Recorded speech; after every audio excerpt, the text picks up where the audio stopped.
أرسله بالحق بشيرا ونذيرا وداعيا إلى الله بإذنه وسراجا منيرا. وقال تعالى في كلامه المجيد والفرقان الحميد: ولا تحسبن الذين يبخلون بما آتاهم الله من فضله هو خيرا لهم بل هو شر لهم سيطوقون ما بخلوا به يوم القيامة.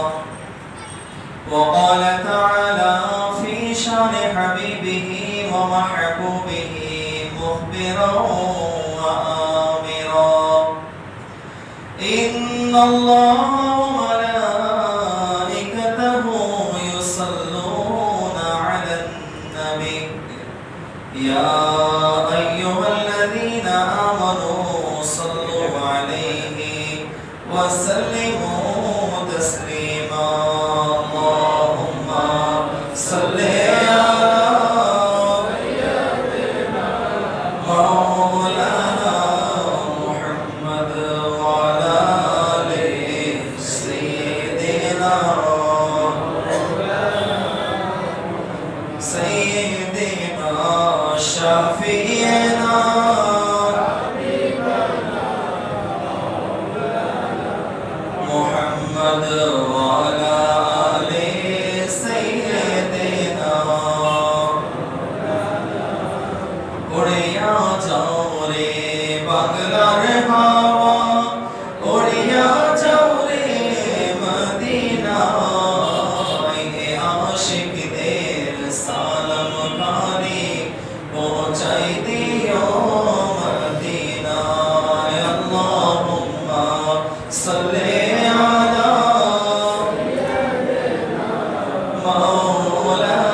পবিত্র রমজান মাসের তৃতীয় জুমায় আল্লাহ রাব্বুল আলামিন তার ইবাদতের উদ্দেশ্যে আমাকে আপনাকে চয়ন করে, পছন্দ করে, কবুল করে, তৌফিক প্রদান করে তার ঘরে আসার, বসার, জুমার নামাজ আদায় করার সাথে সাথে রাসূল আরবি সাল্লাল্লাহু তাআলা আলাইহি ওয়াসাল্লামের উপর দরুদ ও সালাম পড়ার তৌফিক দিয়েছে। আসুন আমরা আল্লাহর দরবারে এই নিয়ামতের শুকরিয়া আদায় করি। সবাই বলি আলহামদুলিল্লাহ। লক্ষ্য করে দরুদ ও সালাম তাজদারি রিসালাত খাতামুন নবিয়্যিন আহমদ মুস্তাফা মুহাম্মদ মুস্তাফা সাল্লাল্লাহু তাআলা আলাইহি ওয়াসাল্লামের নূরানী দরবারে আমরা সবাই মুহাব্বত সহকারে বলি সাল্লাল্লাহু আলাইহি ওয়াসাল্লাম। সালাতু ওয়া সালামু আলাইকা সাইয়্যিদি ইয়া রাসূলুল্লাহ সাল্লাল্লাহু আলাইহি ওয়াসাল্লাম। সম্মানিত উপস্থিতি, সর্বপ্রথম আল্লাহ রাব্বুল আলামিনের কাছে আমরা এই দোয়া করি যে রব্বুল জালাল আমাদেরকে এই পবিত্র মাস আসা পর্যন্ত হায়াত দিয়েছে। আমরা জানি না যে সামনে বছর রমজান আমাদের ভাগ্যে থাকবে কি থাকবে না। আল্লাহ রাব্বুল আলামিন এই মাস, পবিত্র মাস, রহমত বরকতময় মাস আমাদেরকে দান করেছে। আল্লাহর কাছে দোয়া করেছে আল্লাহ রাব্বুল আলামিন যাতে এই মাসে আল্লাহ যে প্রথমে রহমত, তারপর মাগফিরাত, তারপর নাজাত রেখেছে, আল্লাহ রাব্বুল আলামিন আমাদের সকলের পক্ষে এগুলো কবুল করুন, বলুন আমিন। আমরা যাতে আল্লাহ রাব্বুল আলামিনের রহমত প্রাপ্ত হতে পারি, আল্লাহ কবুল করুন, বলুন আমিন। সম্মানিত হাজরিন, আল্লাহ রাব্বুল আলামিন এই মাসে অসংখ্য ফজিলত রেখেছে। এই মাসে ইবাদতের সওয়াবগুলো অনেক আকারে, প্রায় 70 গুণ আকারে বাড়িয়ে দেওয়া হয়, যার ফলে বান্দারা এই মাসে বেশি থেকে বেশি ইবাদত করতে চায়। আল্লাহ রাব্বুল আলামিনের রাস্তায় যখন বান্দা ব্যয় করে, সারা বছর ব্যয় করলে যে সওয়াব পাওয়া যায়, রমজান মাসে ব্যয় করলে এর সওয়াব অনেক গুণ বেড়ে যায়, 10 থেকে 70 গুণ বেড়ে যায়। তো যার কারণে এই রমজান মাসে অনেকেই তাদের মালের যাকাত বের করে। কিসের আশায়? এই আশায় যাতে আল্লাহ রাব্বুল আলামিনের রহমত বরকতময় মাসে যাতে আমরা একটু বেশি ফজিলত পেয়ে যাই। যাকাতের কোনো সময় নেই। যাকাতের সময় হচ্ছে এতটুকুই, তো আপনার কাছে যে নিসাব পরিমাণ সম্পদ আছে, এই সম্পদ যদি 1 বছর অতিবাহিত হয়ে যায়, অর্থাৎ 52.5 তোলা চাঁদির পরিমাণ সম্পদ অথবা টাকা, অথবা আপনার কাছে ওই পরিমাণ সোনাও থাকে। এখন অনেকে চিন্তা করে যে 52.5 তোলা সোনার দাম তো প্রায় 60 থেকে 70 হাজার, কম বেশি হবে। কিন্তু কারো কাছে যদি 1 ভরি সোনা থাকে, তাহলে কি ওর উপর যাকাত হবে না? 7.5 তোলা হওয়া পর্যন্ত সে অপেক্ষা করে, বরঞ্চ নয়। এরকম না, সর্বনিম্ন 52.5 তোলা চাঁদি পরিমাণ পয়সা যদি আপনার কাছে থাকে এবং এটা যদি 1 বছর অতিবাহিত হয়ে যায় এবং এই অর্থ সমপরিমাণ আপনার যদি কোনো কর্জ না থাকে, আপনি সব দিক থেকে ফারিগ আছেন, এটা অতিরিক্ত আপনার রয়েছে এবং এই সম্পদ 1 বছর অতিবাহিত হয়ে গিয়েছে, ওই সম্পদের উপর আপনার যাকাত ওয়াজিব হয়ে যায়। ওই সম্পদের উপর আপনার যাকাত ওয়াজিব হয়ে যায়, আপনাকে অবশ্যই আদায় করতে হবে। আর যদি এই পরিমাণ সম্পদের যত বেশি থাকে, আপনাকে ওই হিসাবে 1025 টাকা হিসাবে আপনাকে যাকাত আদায় করতে হবে। এখানে অনেকে এটাকে জটিল ভাবে, এখানে জটিল ভাবার কিছুই নয়। আপনার যদি সম্পদ সেরকম পরিমাণ না থাকে, নিসাব পরিমাণ না থাকে, এবং যদি 1 বছর আপনি নিসাব পরিমাণ সম্পদের মালিক হয়েছেন, 1 বছর অতিবাহিত হয়নি, তাহলে আপনার উপর যাকাতও ফরজ হয়নি।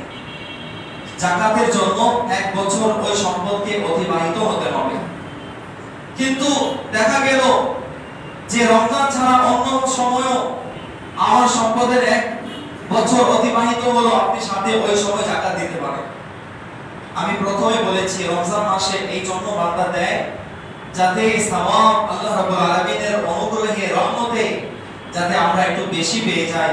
এই মাসের ফজিলত যে 1 দিলে 70 পাওয়া যায়, তো যাকাত বান্দা এই জন্য দেয় যাতে আল্লাহর রহমতে আমরা যাতে বেশি সওয়াবের হকদার হতে পারি। এই জন্য যাকাত প্রায় মানুষ রমজান মাসে বের করে। কিন্তু আপনি চাইলে সারা বছরই যে কোনো সময় আপনার উপর যদি যাকাত ওয়াজিব হয়, আপনি দিতে পারবেন। সম্মানিত মুসলিম, এখন বিষয় হচ্ছে যে যাকাত দিতে যারা কার্পণ্য করে, কৃপণতা করে, যাকাত হচ্ছে আপনার সম্পদের একটা, বলা চলে একটা এমন অংশ যে অংশকে বের করলে আপনার সম্পদ পবিত্র হয়। আপনার সম্পদ পবিত্র হয়। তাহলে যে সম্পদ আপনার সম্পদকে অপবিত্র করে, ওই সম্পদকে কি বলবেন? কিতাবের মধ্যে নোংরা বলা হয়েছে। ওটাকে বের করে আপনাকে ওই সম্পদকে পবিত্র করতে হবে। আমরা অনেকে ভাবি যে যাকাত দিলে সম্পদ কমে যায়, এটা ভুল ধারণা। এটা কোরআন হাদিসের বিপরীত হয়ে যাবে। আল্লাহ রাব্বুল আলামিন বলে যাকাত সম্পদকে বৃদ্ধি করে। যাকাত সম্পদকে কি করে? বৃদ্ধি করে। এজন্য তেজারাতের মধ্যে, ব্যবসার মধ্যে 9 ভাগ বরকত আল্লাহ কেন রেখেছেন? আপনি যখন সম্পদকে যদি আপনি ফিক্স করে রেখে দেন, তাহলে তো যাকাত দিতে দিতে এক সময় হয়তো শেষ হয়ে যাবে। কিন্তু যখন আপনি ওটাকে তেজারাতে নিয়ে আসবেন, ব্যবসায় নিয়ে আসবেন, আল্লাহ রাব্বুল আলামিন ব্যবসার মধ্যে 9 ভাগ বরকত রেখেছে এবং চাকরির মধ্যে 1 ভাগ বরকত রেখেছে। তো এই জন্য ব্যবসার মধ্যে আপনি যখন হালাল পন্থায় আপনি উপার্জন করবেন, তখন ওই ব্যবসা আপনাকে বরকতময় হবে। ওই ব্যবসা যতদিন করবেন সওয়াবের অধিকারী হবে, কারণ হালাল পন্থায় উপার্জন করাও সওয়াবের কাজ। বলে সুবহানাল্লাহ।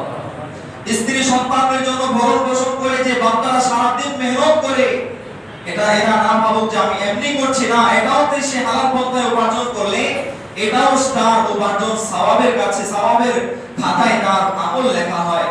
অর্থাৎ আপনি যা করেন এটার মধ্যে যদি হালাল পন্থা থাকে, তাহলে এটা আপনাকে অবশ্যই দুনিয়া আখিরাতে কল্যাণ দেবে। তো এই জন্য বলা হচ্ছে যে সম্পদকে তোমরা কি করো? ব্যবসার মধ্যে লাগাও, হালাল পন্থায়। এটা তোমাকে কখনো ক্ষতি দিবে না, বরঞ্চ নাফা দেবে, লাভ দেবে। কিন্তু যখনই অনেকে চিন্তা করে যে আমি কিছু টাকা ফিক্স করে রেখে দিয়েছি, মানে এমনি রেখে দিয়েছি, তখন প্রত্যেক বছর যাকাতের যখন নিসাব পরিমাণ এর চেয়ে বেশি হবে, আপনাকে সেখান থেকে বের করতে হবে, তখন তো সেখান থেকে ঘাটতেই থাকবে।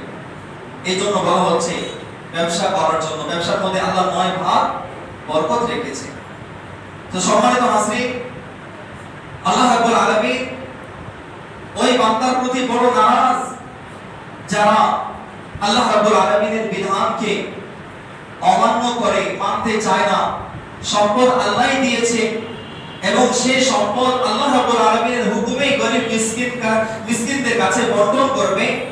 এতে অনেকের কষ্ট হয়, কিন্তু এখানে কষ্টের কোনো বিষয় না। আল্লাহ রাব্বুল আলামিন যদি আপনাকে না দিতে, আল্লাহ রাব্বুল আলামিন যদি আপনাকে এই সম্পদের মালিক না বানাতে, আপনি কি নিজে নিজে হয়ে যেতে পারতেন? এটা অসম্ভব, এটা কখনো হতে পারে না। আল্লাহ রাব্বুল আলামিনের অনুগ্রহে বান্দা যা কিছু অর্জন করে, এটা আল্লাহ রাব্বুল আলামিন তার অনুগ্রহে বান্দাকে দান করে।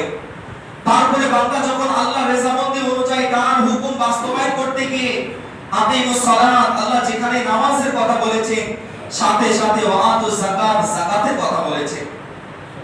যেখানে নামাজের কথা বলা হচ্ছে সেখানে যাকাতের কথা বলা হচ্ছে। তার মানে বোঝা যায় যেভাবে নামাজ বরকতময় ইবাদত, ওইভাবে যাকাতও হচ্ছে বরকতময় ইবাদত। রাসূল করিম সাল্লাল্লাহু আলাইহি ওয়াসাল্লাম বলেছেন, কিয়ামতের ময়দানে অনেক অনেক ধনী ব্যক্তিরা তারা বড় বিপদে পড়বে যাকাত সঠিকভাবে না দেওয়ার কারণে। তারা বড় বিপদে পড়বে। সেদিন যেদিন মিজান কায়েম হবে, আল্লাহ রাব্বুল আলামিন প্রত্যেকের বিচার করবে। সেদিন এক দল উঠে দাঁড়াবে, বলবে, আল্লাহ তুমি দুনিয়ার বুকে আমাদেরকে গুরবাতে, গরিবিতে রেখেছিলে, অভাবে রেখেছিলে এবং আমাদের সম্পদ, আমাদের অর্থ, কিছু অর্থ তুমি ধনীদের আওতায় রেখেছিলে। অর্থাৎ আমাদের সম্পদ, আমাদের প্রাপ্য তুমি ধনীদের কাছে রেখেছিলে, কিন্তু তারা সেটা আদায় করেনি। আল্লাহ তুমি আমাদেরকে আজ সেটা আমাদেরকে প্রতিদান দান করো।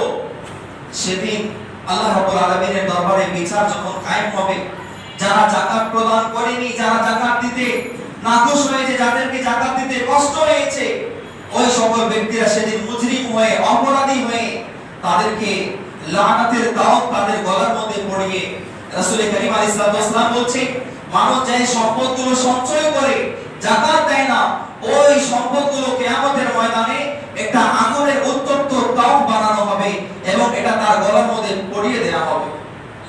রাসূল করিম আলাইহিস সালাম বলছেন, কিয়ামতের দিন যারা যাকাত আদায় করে না, তাদের ওই সম্পদগুলো একটি বিষাক্ত সাপ হয়ে তার ঘাড়ের মধ্যে, তার গলার মধ্যে পেঁচিয়ে তার মুখের মধ্যে কামড় দিয়ে রাখবে। ওই অবস্থায় সে কিয়ামতের ময়দানে থাকবে। তারপর বিচারের কাঠগড়ায় যাবে। সেখানে গরিবরা সেখানে আল্লাহর দরবারে বিচার দেবে যে, আল্লাহ এরা যদি এর প্রাপ্যগুলো সুন্দরভাবে আদায় করত, তাহলে দুনিয়াতে হয়তো কিছু সময় আমরা ভালো থাকতে পারতাম, হয়তো আমরা আমাদের প্রাপ্য পেয়ে আমাদের সমস্যাগুলোকে সমাধান করতে পারতাম। কিন্তু আল্লাহ এরা আমাদের প্রাপ্যগুলো আমাদেরকে বুঝাই দেয়নি। সেদিন আল্লাহ রাব্বুল আলামিনের দরবারে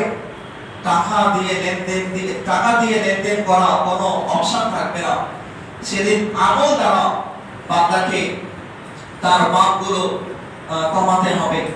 অর্থাৎ সেদিন গরিবদেরকে, বড় লোকদের আমলগুলো তাদেরকে প্রদান করা হবে। সম্মানিত হাজরিন, এই জন্য আল্লাহ রাব্বুল আলামিন গুরুত্ব সহকারে যাকাতের কথা, প্রত্যেক নামাজের কথার সাথে সাথে যাকাতের কথা গুরুত্ব দিয়েছে।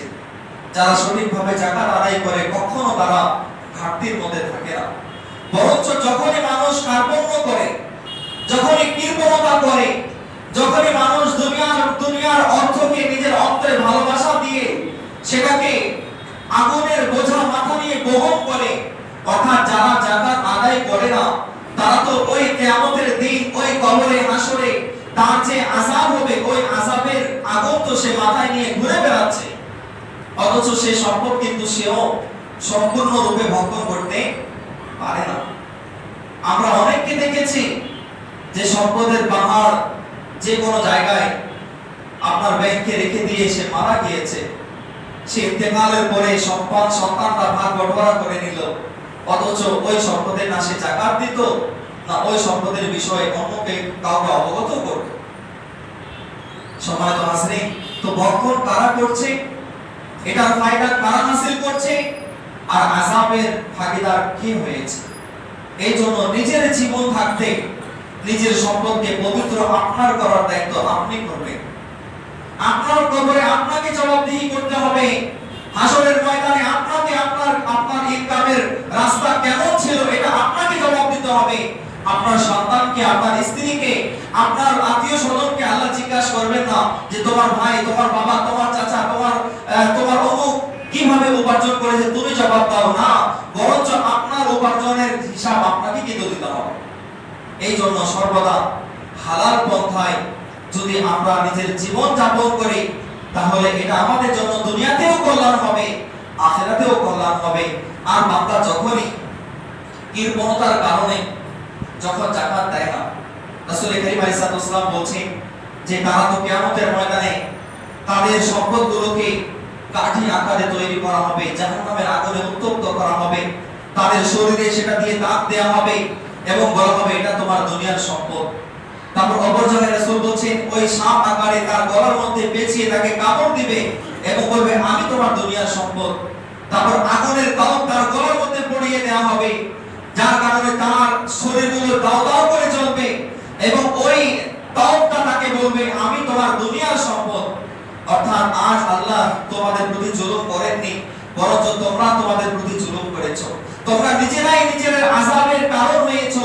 তোমরা যদি সঠিকভাবে তোমরা যদি যাকাত আদায় করতে, গরিবের হক গরিবের কাছে পৌঁছে দিতে, যার প্রাপ্য তার কাছে যদি তোমরা দিয়ে দিতে, তাহলে এই সম্পদ আজ তোমাকে কল্যাণ দান করত, তোমাকে রহমত দান করত, তোমাকে আল্লাহর রহমতের ছায়ার দিকে নিয়ে যেত, হাউজে কাউসারের দিকে নিয়ে যেত, মিজান তোমার জন্য আসান হতো, পুল সিরাত তোমার জন্য অতিক্রম করা সহজ হতো। কিন্তু আজ তুমি দুনিয়ার বুকে তুমি সম্পদকে মহব্বত করেছো, সম্পদকে সঞ্চয় করেছো, তোমরা গরিবের হক মেনে মেনে তোমার নিজের সম্পদের পাহাড় তৈরিছো। আজ তোমাকে এর শাস্তি অবশ্যই ভোগ করতে হবে। রাসূল করিম সাল্লাল্লাহু তাআলা আলাইহি সাল্লাম বলেন আমি মেরাজ রজনীতে আমি দেখলাম একদল ব্যক্তিকে সমতল ভূমিতে তাদেরকে মানে গাধার মতো করে দিয়ে তার কবরের মধ্যে রশি লাগানো আছে এবং তারা জাহান্নামের সেই জাক্কুম ফল, যা কাঁটাযুক্ত বিষাক্ত ফল, যেটা গলা থেকে নামে না বরঞ্চ ছিদ্র হয়ে বের হয়ে যায়, যদি গিলে ফেলে তাহলে তার বাথরুমের রাস্তা দিয়ে বের হয়ে যাবে, এরকম আযাব সে চলছে এবং দুর্গন্ধময় সে ঘাসগুলো সে গরুর চারার মতো খাচ্ছে। সাইয়েদনা জিবরিল আলাইহিস সালামকে আল্লাহ রাসূল জিজ্ঞাসা করলেন হে জিবরাইল, এরা তো মানুষের মতোই, কিন্তু এদের আচরণ এরকম কেন, এদেরকে এই আযাব কেন দেওয়া হয়েছে? তখন সাইয়েদনা জিবরিল আলাইহিস সালাম বলেন এরা সেই সকল বান্দা যাদেরকে দুনিয়ার বুকে আল্লাহ সম্পদশালী করেছিলেন, যাদেরকে দুনিয়ার বুকে আল্লাহ রাব্বুল আলামিন ইজ্জত দিয়েছিলেন, তাদেরকে কারো কাছে হাত পাততে হয়নি, বরঞ্চ তারা তো এই কথা চিন্তা করতে পারতো। আমরা যদি এই কথা চিন্তা করি যে আল্লাহ রাব্বুল আলামিন আমাদেরকে তো দেওয়ার মতো ক্ষমতা দিয়েছেন, দেওয়ার মতো যদি করে দিতেন তা করার কি ছিল? করার কিছু ছিল? আলহামদুলিল্লাহ আল্লাহ রাব্বুল আলামিন আপনাকে আমাকে যে অবস্থানে রেখেছেন, আল্লাহ রাব্বুল আলামিন যতটুকু সামর্থ্য দিয়েছে আমাদেরকে দেওয়ার মতো ক্ষমতা আল্লাহ দিয়েছে। যদি আল্লাহ নেওয়ার মতো যদি আপনাকে করে রাখতেন, ওই গরিবী অবস্থা যদি রাখতেন, আপনার করার কিছু ছিল? কিন্তু বান্দা এটা কেন স্মরণ করে না? বান্দা আল্লাহর এই অনুগ্রহকে আমার উপর এটা কেন বিশ্বাস করে না, এটা কেন মানতে চায় না? রাসূল করিমকে সাইয়েদনা জিবরিল আলাইহিস সালাম বললেন ইয়া রাসূলুল্লাহ, এরা হচ্ছে দুনিয়ার ওই সকল সম্পদশালী যারা গরিবের হককে মেরে অর্থাৎ যাকাত প্রদান না করে নিজের সম্পদগুলোকে পাহাড়ের মতো করে রেখেছিল, কিন্তু গরিবদেরকে তা দেয়নি, যার কারণে আল্লাহ রাব্বুল আলামিন তাদেরকে এই আযাবের মধ্যে রেখেছে। সম্মানিত হাজরিন, আমি যে আয়াতে কারিমা তেলাওয়াত করেছি, আল্লাহ রাব্বুল আলামিন এই আয়াতে কারিমার মাধ্যমে বলছেন যে কৃপণ যারা কাঙ্গাল, যারা নিজেকে মানে খুব অর্থকে বাঁচিয়ে রাখতে চায়, যাদেরকে কৃপণ বলা হয়, আল্লাহ বলেন কৃপণ যেন কখনো এই ধারণা পোষণ না করে যে আল্লাহ তাদের উপর রহম করবেন। যারা কৃপণ তাদের উপর আল্লাহ দুনিয়াতেও রহম করবেন না, আখিরাতেও তাদের উপর রহম হবে না, মৃত্যুর সময়ও তাদের উপর কোনো দয়া করা হবে না। এখানে কখনো কোরআন বলছে কৃপণ ব্যক্তি কখনো এটা মনে না করে যে আল্লাহ তাদের প্রতি দয়া করবেন না, তারা এটা কখনো মনে না করে যে আমার সম্পদগুলো আমাকে আয়েশ দিবে, আরাম দিবে, এটা কখনো হতে পারে না। আল্লাহ বলেন যে বরং তাদের জন্য অকল্যাণ রয়েছে যে সব তারা সম্পদ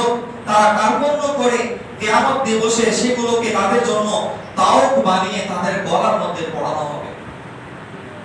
আল্লাহ রাব্বুল আলামিন বলেন কৃপণ ব্যক্তি দুনিয়াতেও আল্লাহর রহমত থেকে দূরে থাকে, আখিরাতেও সে আল্লাহর রহমত থেকে দূরে থাকে। তো আল্লাহ রাব্বুল আলামিন যাদেরকে সম্পদের মালিক বানিয়েছে অবশ্যই অবশ্যই তাদেরকে সে সম্পদের যাকাত দিতে হবে। এটা গরিবের হোক, গরিবকে বুঝিয়ে দিতে হবে। এবং আল্লাহ রাব্বুল আলামিন বলেন তোমরা যাকাত কাদেরকে দেবে? যারা গরিব রয়েছে, যারা মিসকিন রয়েছে, যাদের উপর কর্জ রয়েছে এবং ওই কর্জ আদায় করার মতো তার কোনো নিসাব পরিমাণ সম্পদ নেই, কিছু নেই, সে কাঙ্গাল হয়ে আছে, ওইরকম ব্যক্তিকেও যাকাত দিতে পারো।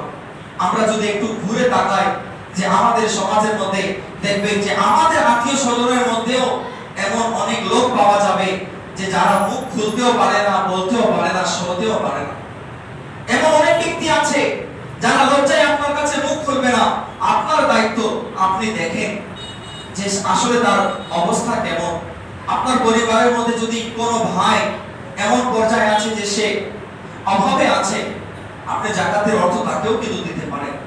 আপনার পরিবারের মধ্যে আপনার যে কোনো নিকট আত্মীয় হোক, দূরবর্তী আত্মীয় হোক, যদি দেখেন যে তার মেয়ের বিবাহ আছে, তার সরঞ্জামগুলো সুন্দরভাবে আদায় হচ্ছে না, আপনি সুন্দরভাবে তাদেরকেও যাকাতের টাকা দিয়ে হেল্প করতে পারেন। আপনি আপনার পরিবারবর্গকে আগে দেখবেন, আপনার মহল্লাকে, আপনার এলাকাকে আগে দেখবেন। এদেরকে যখন দিয়ে আপনার কাছে যদি থাকে, তাহলে আপনি আপনার বাইরে যাদেরকে ইচ্ছা দিতে পারেন, যাদের উপর যাকাত দেওয়া যাদের জন্য বৈধ রয়েছে, হালাল রয়েছে। সম্মানিত হাজরিন, তো আমরা অনেকে কি করি না বুঝে যাকে তাকে দিয়ে, অথচ আমার পরিবারের মধ্যে অনেক এমন আছে যাদেরকে দিলে তারা উপকৃত হতো, যারা মুখ খুলে বলতে পারে না লজ্জায়। আপনারা যাদের উপর যাকাত আল্লাহ ফরজ করেছেন, যাদের যাকাত আপনারা বের করেন, আপনারা এই সকল ব্যক্তিকে আগে লক্ষ্য রাখবেন। এটা তার জন্য কল্যাণ হবে, আপনার জন্য কল্যাণ হবে। এই জন্য আল্লাহ রাব্বুল আলামিন ওয়া আমরাদুল্লাহ কারদান হাসানা এই আয়াতের মধ্যে বলছে যে বান্দা যখন কর্জে হাসানা বান্দাকে দান করে, তো এটা কর্জ সে তাকে দেয়নি, বরং এটা আমাকে দিয়েছে। সুবহানাল্লাহ। কারণ কি জানেন, যারা অভাবী, যারা সম্মান নিয়ে বাঁচতে চায়, যারা সম্মান নিয়ে থাকে, তারা কারো কাছে সম্মানের কারণে হাত বাঁধে না। যদি মুসিবত সেরকম আকার ধারণ করে, তখন সে আপনার কাছে এসে হাত বাঁধে বলে যে আপনি আমাকে অত দিনের মধ্যে, 1 মাস হোক, 2 মাস হোক, 10 দিন হোক, 15 দিন হোক, এত দিনের জন্য আপনি আমাকে কর্জা দেন, আপনি কাজে হাসানার নিয়ত করে দিবেন। আল্লাহ বলেন এটা তুমি আমার বান্দাকে দাওনি, বরং এটা আমাকে তুমি দিয়েছো। আমি আল্লাহর প্রতিদান দেব, বরং যত দিনের জন্য আপনি তাকে ওই অর্থ দিলেন, অত দিন পরিমাণ আল্লাহ আপনাকে ওই অর্থ সাদকা করার সওয়াব দান করছেন। সুবহানাল্লাহ। কেন এই ফজিলত কেন রাখা হলো? যারা মানুষের কাছে চেয়ে নিজের হাজাতকে পূরণ করে নিতে পারে, তারা তো করে নেয়। যারা ভিক্ষা করে মানুষের কাছে নিজের হাজাতকে পুরো করতে পারে, তারা তো করে নেয়। যাদেরকে চাওয়ার অভ্যাস আছে, যারা অন্য প্রয়োজন হলেই মানুষের দ্বারে দ্বারে গিয়ে নিতে পারে, মানুষ তাদেরকে হেল্প করে দিয়ে সওয়াবের নিয়তে দেয়, তারা তো এটা করে নিতে পারে। কিন্তু সমাজে এমন অনেক ব্যক্তি আছে যারা কোনো মুসিবতের কারণে, কোনো দুর্ঘটনার কারণে বা কোনো কারণবশত তার অর্থ সব শেষ হয়ে গিয়েছে, সে আর কোনো মতো নিজের চাহিদাকে হোক, নিজের প্রয়োজনকে হোক, নিজের পেরেশানিকে হোক, নিজের অসুস্থতাকে হোক পূরণ করার জন্য অর্থ কোথায় থেকে দিতে সে পারছে না, তখন সে আপনার কাছে আসে। আপনি দেখবেন আসলে এর তো কারো কাছে না পাতে না। আজকে যখন আমার কাছে আসলো, তখন আপনি আপনার সাধ্য অনুযায়ী আপনি কাজে হাসানার নিয়ত করে যখন আপনি তাকে দিলেন, ওই যতদিন আপনার কাছে অবকাশ নিল যে এত দিনের জন্য আমাকে দাও, যদি 1 মাস হয়, আপনি যদি তাকে 1000 টাকা 1 মাসের জন্য দিলেন, তো আমার রাসূল বলেন ওই 1000 প্রত্যেক দিন তুমি আল্লাহর রাস্তায় সাদকা করার সওয়াব তোমার আমলের মধ্যে আসবে। বলে সুবহানাল্লাহ। চিন্তা করে দেখুন এই কাজে হাসানার এত গুরুত্ব, এত বরকত আল্লাহ রেখেছে কিসের জন্য? এই জন্য যে ওই ব্যক্তি তো কারো কাছে যেতে পারবে না, ওই ব্যক্তি নিজের সম্মানের কারণে কারো কাছে হাত পাততে পারবে না। আপনার কাছে যখন এসেছে তো বড় মুসিবত নিয়ে এসেছে, আপনি আপনার সাধ্য অনুযায়ী তাকে ওর দিন পরিমাণ আপনি তাকে দিয়ে দেন, অত দিন আপনার কাছে প্রত্যেক দিন 1000 টাকা দেওয়া আপনার জন্য কত কল্যাণকর। আল্লাহ বলেন ওই কাজে হাসানা দেওয়ার কারণে ওই দিন পর্যন্ত তাকে প্রত্যেক দিন 1000 টাকা দেওয়ার মতো সওয়াব আমি আল্লাহ তাকে দান করব। তারপর সময়ের আগে আমার রাসূল অবকাশ রেখেছেন, সময়ের আগে ওই ব্যক্তি এসে বলল, ভাই আমাকে আরো 5 দিন বাড়িয়ে দেন বা 10 দিন বাড়িয়ে দেন বা 15 দিন বাড়িয়ে দেন, আমি পারছি না দিতে, এতদিন পর আপনাকে দিয়ে দেব। এখন ওই যে অতিরিক্ত দিন আপনি তাকে অবকাশ দিলেন, তো প্রত্যেক দিন ওই সওয়াব 70 গুণ বাড়িয়ে আল্লাহ আপনার আমলের মধ্যে দান করবে, বলে সুবহানাল্লাহ। ওই সওয়াবগুলো প্রত্যেক দিন যেটা আপনি অবকাশ দিলেন তাকে, কারণ আল্লাহ রাব্বুল আলামিন বলেন, রহমত করনেওয়ালা আমি আছি, দয়া আমি করি। কিয়ামতের ময়দানে এক নেকি যখন এই বান্দা আল্লাহর কাছে নিয়ে আসবে, আল্লাহ বলবেন, কে দিল তোমাকে এই নেকি, কে তোমার উপর রহম করলো? সে বলবে, আমার অমুক বন্ধু আমার প্রতি রহম করেছে, কারণ তার কাছে তো একটাই ছিল, আমার কাছে 49 হয়ে আমি যেতে পারলাম না, ওই এক নেকি নিয়ে জান্নাতে কিভাবে যাবে, যার কারণে সে আমাকে দিয়ে দিল। আল্লাহ উভয়কে তার অনুগ্রহে যে আজ এই দিনে তোমার প্রতি যে রহম করেছে, আমার চেয়ে বড় কেউ রহম করতে পারে? যাও, আমি উভয় তোমাদেরকে জান্নাত দিয়ে দিলাম, বলে সুবহানাল্লাহ। তো যারা বান্দার প্রতি দয়া করে, আল্লাহ তাদের প্রতি দয়া করে। যারা বান্দার প্রতি নিজেকে আপনার সহানুভূতি করে, আল্লাহ তার জন্য সে ব্যবস্থা করে রাখে। তো এই জন্য বলছি, যাকাতের বিষয়ে আপনারা আপনাদের পরিবার বর্গের মধ্যে, আত্মীয় স্বজনের মধ্যে, এলাকার মধ্যে আগে দেখবেন, এদের মাঝে যদি কেউ এরকম প্রয়োজনীয়তা থাকে তাদেরকে আগে দেবেন। এর জন্য কি হবে, ওই ব্যক্তি আপনার জন্য মন খুলে দোয়া করবে। সম্মানিত হাজরিন, আল্লাহ রাসূল সাল্লাল্লাহু তাআলা আলাইহি ওয়াসাল্লাম বলছেন যে তোমরা যখন ঈদের নামাজের জন্য যাবে তার পূর্বে সাদকায়ে ফিতর তোমরা আদায় করো। এটার জন্য কি হবে, এটা রমজান মাস, গোটা রমজান মাস যদি কোনো ইবাদতে কোনো ঘাটতি হয়ে যায় বা কোনো কারণে যদি কোনো এমন বাক্য বের হয়ে যায় যেটা গুনাহের কারণ হয়, অর্থাৎ ওই সাদকায়ে ফিতর গোটা রমজানে তোমার ইবাদতকে পবিত্র করে দেবে, বলে সুবহানাল্লাহ। সাদকায়ে ফিতর কত আছে? আমাদের এই বছর নির্ধারণ হয়েছে 110 টাকা। কত? 110 টাকা। এই অর্থ ওই বান্দা দেবে যে নিসাব পরিমাণ, যে যার জন্য যাকাত ওয়াজিব রয়েছে, ওর সম্পদ 1 বছর অতিবাহিত হতে হবে। কিন্তু ফিতরার ক্ষেত্রে এমন নয়, তার কাছে যদি 1 বছর অতিবাহিত নাও হয় তাও সে ফিতরা দিতে পারবে। কিন্তু আলহামদুলিল্লাহ বর্তমান সময় এই সওয়াবকে অর্জন সবাই করতে চায়, কারণ বেশি অর্থ ব্যয় হয় না, কিন্তু ফজিলত অনেক বেশি। এই গোটা মাসের ইবাদত আমাদের ভুল হতে পারে কোনো কারণে, কোনো কথায়, কোনো কাজে, এই সম্পূর্ণকে এই সাদকায়ে ফিতর পবিত্র করে দেয়, সুবহানাল্লাহ। তাই আমরা চেষ্টা করব যে ঈদের নামাজে আসার পূর্বে যাতে আমরা ফিতরা আদায় করে দেই। মনে রাখবেন, যদি আপনার ঘরের মধ্যে ঈদের নামাজের আগেও যদি সন্তান জন্মগ্রহণ করে, আল্লাহ যদি আপনাকে তৌফিক দেয়, আপনি তার জন্য ফিতরা বের করে দিবেন। এটা কি হবে, তার জন্য কল্যাণ হবে, আপনার জন্য কল্যাণ হবে। তো যার বাড়িতে যত সদস্য আছে, সদস্য হিসাবে 110 টাকা করে আপনারা ফিতরা বের করবেন, এবং আপনার এলাকার মধ্যে যদি প্রয়োজনীয় এমন ব্যক্তি থাকে তাদেরকে আপনি দিয়ে তাদেরকে সহযোগিতা করবেন। ইয়েতিমখানা আছে, আমাদের গসবাজার মাদ্রাসা আছে, আলো সৈয়দপুরে অনেকগুলো মাদ্রাসা আছে যেখানে ইয়েতিমখানা, ইয়েতিম শিশুরা যেখানে ফ্রিতে খাবার গ্রহণ করে থাকে, আপনারা সেখানে আপনাদের যাকাত, আপনাদের ফিতরাগুলো দিতে পারেন। যদি কারো মেয়ের বিবাহ আছে, বিয়ে সব টাকার জন্য অভাবে তারা দিতে পারছেন, আপনি খবর নেবেন, তাদেরকেও দিতে পারেন। গোপনে বলবেন না যে তোমার ফিতরা দিচ্ছি, এটা সেটা, আপনি আল্লাহর রেজামতের জন্য দিয়ে দেবেন।